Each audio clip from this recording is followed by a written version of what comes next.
Immobility by Brian Evenson. I just read this book at a perfect time in my life as I have recently been working out the last few days and I can barely move, but I have reserved enough strength for the truly important things.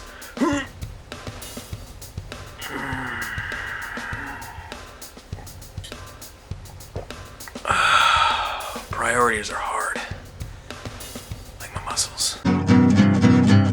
Fans of this channel will know that I love Brian Evenson's work, so much so that I've made at least one sexual comparison of a penetrative nature regarding my love. How deep does my love for the work of Brian Evenson go? I'd say about 8.5 inches deep.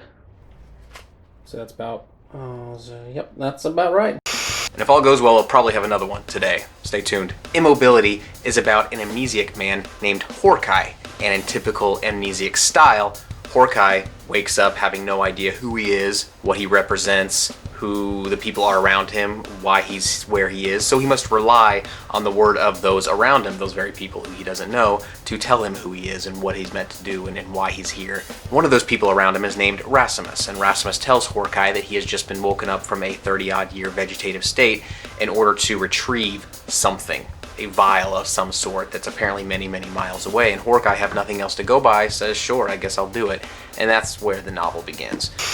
The first half of the novel plays with Horkai's alternating discovery of and hesitation to accept his surroundings. It's typical blank memories stuff for a while. But it quickly becomes something so much more. It becomes what I interpret as a commentary on organized religion, specifically the aggressive and perhaps selfish nature of religious missionaries. During Horkai's journey, he finds many people who are very willing and even eager sometimes to help him. They seem trustworthy. And each time the reader is lulled into a sense of trust, we want to believe these people are here to help Horkai, but they never are. I don't do quotes on this channel much, but this book definitely warrants one. He thought of the keepers and their singleness of purpose and the almost blithe insouciance that they had seen in Mahanri, of the way they seemed able to forgive almost anything if they could get one more person to join their cause. So one, how does Immobility stack up to the rest of Evenson's work? And two, will you, the Evenson uninitiate, like it? Well, one, it's different, and two, maybe. How's that for in-depth analysis? You want to subscribe for more of that, don't you?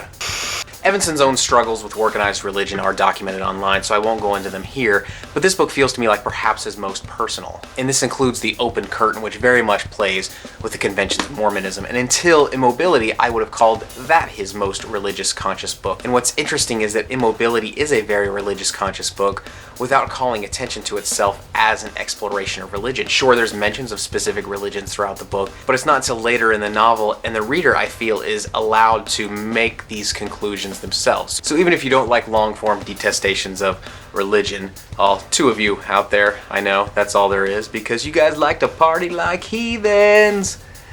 Even if that kind of book doesn't seem interesting to you, please don't discount this book. There's actually a lot more to love here. The story takes place in an alternate reality, post-apocalyptic setting, very much like Cormac McCarthy's The Road. The main character, Horkai, he has no legs and must be carried by two people who he and other people refer to as mules, and they refer to Horkai as a burden.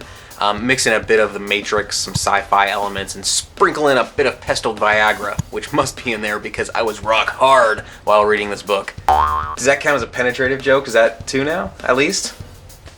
You're welcome, audience and Mr. Evenson. If anyone out there considers himself a religious scholar, I would love to your take on the book, perhaps specifically those learned in missionary callings and recruitment practices and things like that. I think you might really dig the book, and I would love to hear what you have to say. Now, always the most important part of these videos, what beer am I drinking today? Well, a delicious one. That's a good hint. Anybody want to guess? No? No? Okay. It is Elysian's Split Shot Stout. It's so good. I've only had, I think, one other Elysian beer. This is my second. I have another one in my fridge. I'm quickly learning to love this brewery, which sucks because they don't distribute to Kansas or Missouri. Subscribe to this channel if you like it. Thumbs up this video if you like it. Thumbs down this video if you don't like it.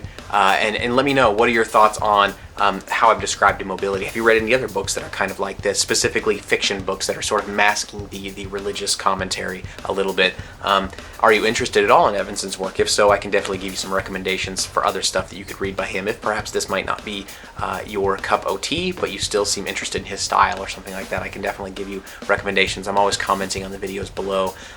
It's something I truly enjoy doing. So please tell all your friends about this channel. Thank you. Salud.